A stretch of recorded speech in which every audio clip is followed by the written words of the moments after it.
The places you'll go. Congratulations, today is your day. You're off to great places, you're off and away. You have brains in your head, you have feet in your shoes. You can steer yourself any direction you choose. This is kind of my teaching philosophy, but it's also a little bit of, it tells a bit of a story about my life, and that's simply what I want to share with you today. This Dr. Seuss quote is from a book called Oh, the Places You'll Go. And I read this book to my son quite often, and he thinks it's called Places Yogurt. And he thinks the main character's name is Yogurt. I'm not sure how that reflects on me as a teacher, but anyway. What I want to say is that this kind of sums up what we can do with our own life. That we can steer ourselves in any direction we choose, and it's up to us to kind of work out what direction we want to go in and what gives us a sense of that we're contributing something to our community. And for me, that's become teaching. I feel like every day when I go to work, I'm doing something that benefits the community. But I didn't always want to be a teacher. I currently teach Year 3 at Cecil Hills Public School. It's in southwest Sydney. And for the previous 2 years, though, I taught kindergarten.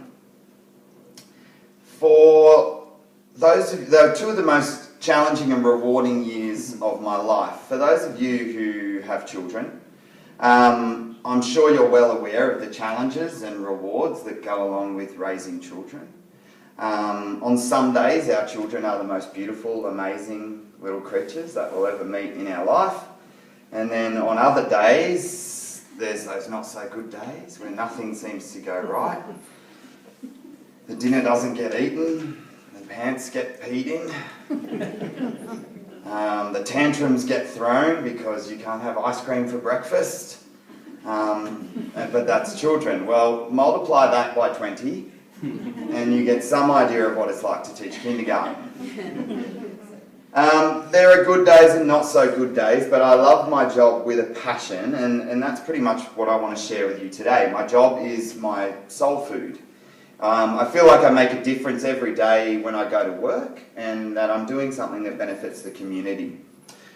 But as I said before, I didn't always want to be a teacher.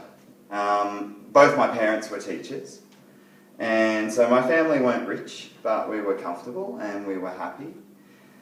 I was always quite smart at school. I had great teachers growing up, and I had great opportunities through the schools that I went to. I was involved in sport, I was involved in debating, I was involved in public speaking, and I was quite talented and quite good at those as well, if I don't say so. I went to Catholic schools here in the Blue Mountains. I was a good little Catholic boy. Before my family moved to Coffs Harbour when I was 15. My father, who was a high school teacher, was promoted to deputy principal position at the school in Coffs Harbour, a really good opportunity for him, and we all moved away from our friends and our family to start our new life in Coffs Harbour. I remember sitting my HSC in 1992 and studying every day to try and get the best possible marks I could get. And I remember my father coming into my room and telling me, "Stop studying, go out. Get out there, go and play touch football with your mates like you normally do. You can't spend all your time in here studying. You've got to have balance in your life." And what a brilliant message. He was the deputy at my school at the time, and I guess the impression that a lot of kids would have thought is, oh, he must tell his son, study all the time, study, do this, do that. But it wasn't like that at all. He was very much about finding balance in your life and working out, yes, I can do some study, but then I've got to go and do something that I want to do, and I've got to have that balance between those two things. And it's a message that I try and pass on to my students now that I'm a teacher. So I graduated from high school, I was dux of my school, I got a TER of 98.35 out of 100. And I had absolutely no idea what I wanted to do with my life. None. I guess I could have been a doctor, or I could have been a lawyer, or I could have done something like that. But at the end of the day, I got a scholarship to go to university to study business information technology. Yeah, sounds pretty impressive, doesn't it? Well, I was interested in computers. And I thought, this will be an interesting way to go and study at university, and plus it had the added benefit that they were going to pay me $10,000 a year to go to university. I thought, well, I've never seen that much money, so that's what I'm going to do. So I went off to university, and as part of this degree, as part of this course, you had to, because they're paying you this money, you had to go and work for 6 months, 3 blocks of 6 months as part of your degree. And while you're working for these 6 months, you still have to go and do like one subject at university, but you don't get paid for the work because you're getting scholarship money. So that was the deal. And I struggled through the first year of my course, finding no real interest or inspiration from the subjects that I was studying. And I found myself really looking forward to this 6 months of industrial training, as they called it. So near the end of first year, we all found out what companies, all the scholarship kids, found out what companies we were going to go and work for in the next 6 months. And I was going to go and work for News Limited. And I was so excited. I thought, wow, they're huge and they make newspapers.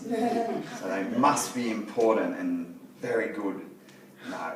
Yeah, well, I'm not going to get into a discussion about the Daily Telegraph. We won't get into that today. So anyway, that's where I was going, News Limited. So I went to work in my new cheap suit, full of expectation and confidence, and I spent the next 6 months sitting at a computer all day, every day, writing computer code to take information about what page and how much money advertisers in the newspaper spent, and putting all that information into a database. And that's what I did for 6 months. That was my industrial training. I basically realised in those 6 months that I didn't want to sit behind a computer for the rest of my life, and that I wanted to do something that helped people. And that didn't really help anyone except greedy companies that wanted to make more money through advertising and so on. And I had a real conflict about doing this. So anyway, I went back and I gave up my scholarship, gave up my $10,000 a year, and given that I no longer had my scholarship, I had to find a way to support myself. So I was still at uni at the time, but I kind of quit shortly afterwards. So I applied for a job as a teller at ANZ Bank. And I got the job, and at my induction and training course, learning how to be a teller, learning how to push the buttons and, you know, he's got a $200, that goes in his account. Beep, beep, beep, beep. I learned how to do that. And at my training course, a union official came and spoke at my training course. And she explained how wages and working conditions are protected through collective action. And something in what she talked about that day really resonated with me. And she talked about how it's our responsibility to make sure that the gains in wages and working conditions that have been made by past generations, that it's our responsibility, that we kind of have a civic duty to protect those gains. And I just really agreed with this, quite frankly. So on my first day at my branch as a teller at Circular Quay in the city, I asked the staff working in my branch who the union rep was at that branch, and they said, oh, we don't have one of those. I went, oh, okay, well, I'll do that then. And so I rang the union office and I told them that I would be their union rep for the branch. And they said, oh, great, we haven't had a rep there for a long time.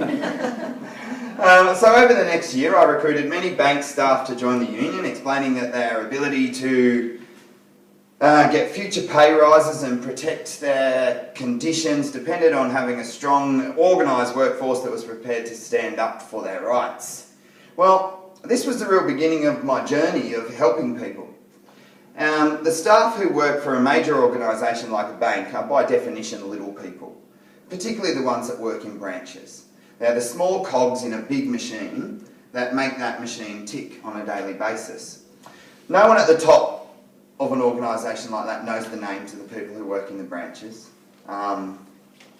or how decisions made at the top of a corporation can trickle down and really significantly affect the people who work on the front line. So about 12 months after I started working for the bank, I was encouraged by existing union staff to apply for a vacant union organiser position. I applied and I got that job, and I was a union organiser. That was my new job. So one of the first phone calls I received in my new role as a union organiser was a woman crying in tears. And she worked at a branch as a teller and had worked there for many years. She had been involved in 15 armed robberies as a teller. And the bank and the union had negotiated an agreement for her to place her in a position where she wasn't handling cash every day, and as a result, wasn't in any danger of being in another armed robbery. So her nerves were shot, she was scared and nervous, and she just couldn't do it. So one day the bank was short-staffed, and they forced her to go downstairs and work as a teller again to cover their short-staffing on that day. And that day she was involved in her 16th armed robbery. She had a gun pointed at her and a masked bandit screaming at her, and she lost the plot. Mentally, she just lost it. She took a case against the bank for negligence, and over the time it took for her case to be heard, the bank in question attempted to foreclose on her mortgage and a number of other sneaky tricks, and generally made her life hell. They eventually settled this case out of court, and I'm happy to say she could quite easily pay off her mortgage as a result of the settlement. From this day on, I knew what I wanted to do with my life, and it was simply to help people who needed help. And I followed this path working for the union for quite a while. I assisted hundreds of bank staff with minor disputes and issues, and many simply didn't know what their rights were or what their entitlements were under their award or enterprise agreement. I started in a training role at the union where workplace representatives, like I used to be before I went to work for the union, would come in and be part of a 2-day training course. And at that training course, I would teach them how to read the award and interpret an enterprise agreement, how to deal with workplace issues that might come up at their branch, do some little role plays, that kind of thing. And I guess this was when I was first bitten by the teaching bug. I felt like I was teaching people in that role, and I loved running these training courses, and I began at that point to think about teaching as a possible career choice. Now, in the meantime, I continued to work for the union and had re-enrolled at university to finish a degree, this time in industrial relations, which is the field that I was working in, obviously, as a union official. After nearly 5 years working as a union organiser, I'd been involved in some amazing experiences and worked in the union movement at a time when there was significant conflict between management and employees. This was when they introduced the Workplace Relations Act, and there was a huge battle over the rights of employees and what employees could and couldn't have, basically. And it was during the time of the MUA dispute. I don't know if anybody remembers, but the big dispute between Patrick Stevedores and the workers on the docks. And what Patrick Stevedores did is they sacked all their existing workforce, and then they brought in a heap of new workers to replace those existing staff on lower wages and conditions. And this created huge picket lines at the docks. And as a union worker, I was expected to go and support the striking workers and the picketing workers of other unions. So at 24 years of age, I was in charge of all the picketing workers at Port Botany one night. And that was when a number of police cars drove up to the picket line. They asked who was in charge, and I said, yep, that's me. And they told me to get into the police car, and with no explanation of what the problem was, and they drove me down to the entrance of the port, On the way, they explained the workers inside, the new workers, who were extremely paranoid.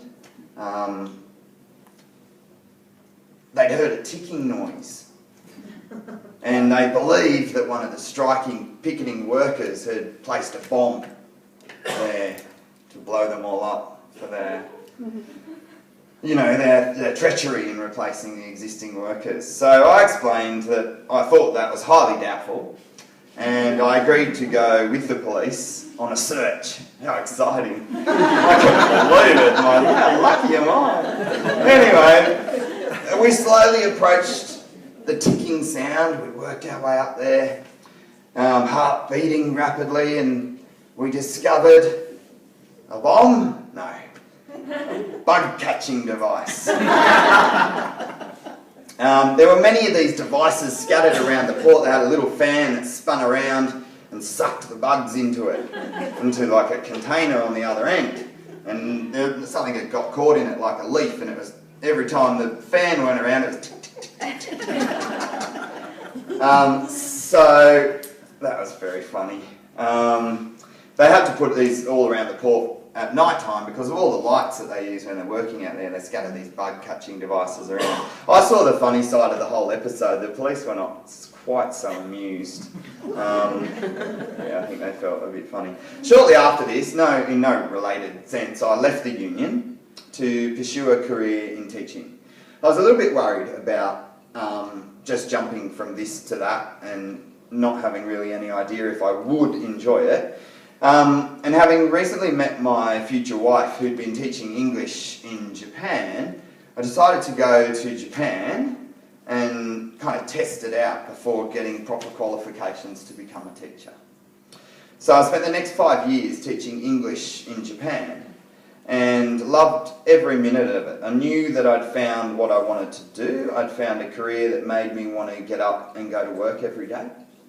When I returned to Australia in 2008, I spent the next year completing a Graduate Diploma in Education.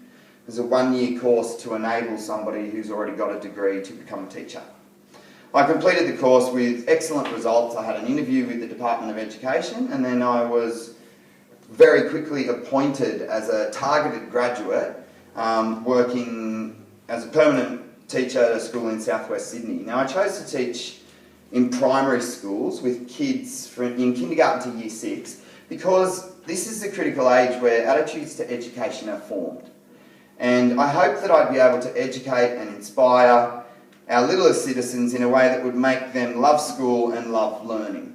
Like my school where I work is fantastic. I'm surrounded by teachers who are really passionate about what they do, who give their time and experience during and outside of school hours to help and develop the students that we work with, not just academically but socially and culturally as well. Now most teachers do this. They put in a heap of hours outside of their regular working hours, preparing lessons, etc. I love working with young people, and especially with those who need a little bit of extra help. Teaching kindergarten for the second time in 2012, I had an amazing class of kids. Everything was going smoothly and the kids were engaged, they were keen to learn, they were progressing really well. And then John arrived. That's not his real name, by the way. I had to make that up to protect his identity. John was autistic, and when I first met him, I thought he would be fine and I would easily manage to help and support him in the classroom, and how wrong I was. Nearly every day he would scream and he would cry and he would tantrum. He would refuse to sit with the rest of the class on the mat. He would roll around on the floor. I would try and talk to him and reason with him, but to absolutely no avail. I talked extensively with his parents and I tried to work out what to do to help him. I found out that he loved logos, like store logos. Most autistic kids have an obsession. His obsession was logos, particularly Westfield logos and movie logos, like 7-Eleven. If he saw 7-Eleven, he's just like, oh my God, it's 7-Eleven. 7-Eleven. He could watch the same video over and over and over and over on YouTube, and that gave me an idea. So I searched YouTube for some ideas on how to use his obsessions to help him, and this is what I came up with.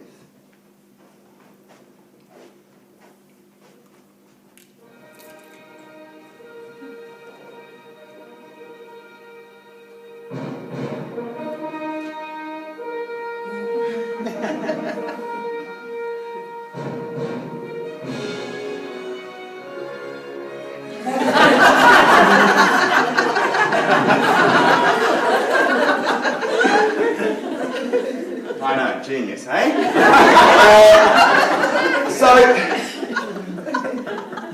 John was having his usual tantrum at the door, and I went over and simply said, "John, watch the screen." When the video came on, he immediately stopped screaming and came to watch the video. He watched to the end, read the words. He was quite a high-functioning autistic kid. He could read it, and then he sat down on the mat. In the weeks that followed, I made more and more of these. There was a Fox one that asked him to start doing his work. There was a Disney one that said maths is fun. There's a guy on YouTube who teaches you how to do all this, and I spent hours fiddling on the computer making these to help him in the classroom. Now, don't get me wrong, this was not a miracle cure. After a while, it lost its novelty, but by then a routine had kind of been established. And he would come in the morning, spend 5 minutes looking at logos on the computer, and then he would come and join the rest of the class, and he would sit down and he would learn. And with a lot of help and support, he progressed to a point where the tantrum stopped and he accepted his new routine. Now, many autistic children find change very difficult, and they need a lot of support to settle into a new routine. I guess the key is finding the way to provide this support, particularly for kids who need it. For many of us, if we saw John in a shopping centre throwing a massive screaming tantrum, we may judge him or judge his parents. Especially many autistic kids, especially younger ones, this is the only way they can express what they're feeling and their emotions. So anyway, later on in the year, John's grandparents came to visit on Grandparents' Day, and they thanked me over and over for what I'd done for their son, and they said that the changes that he'd gone through at school had been really noticeable at home as well. And he was calmer and more willing to deal with changes in routine.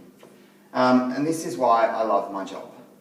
That I not only educate children in reading and writing and maths, but for many, I make a difference that improves their character and their behaviour.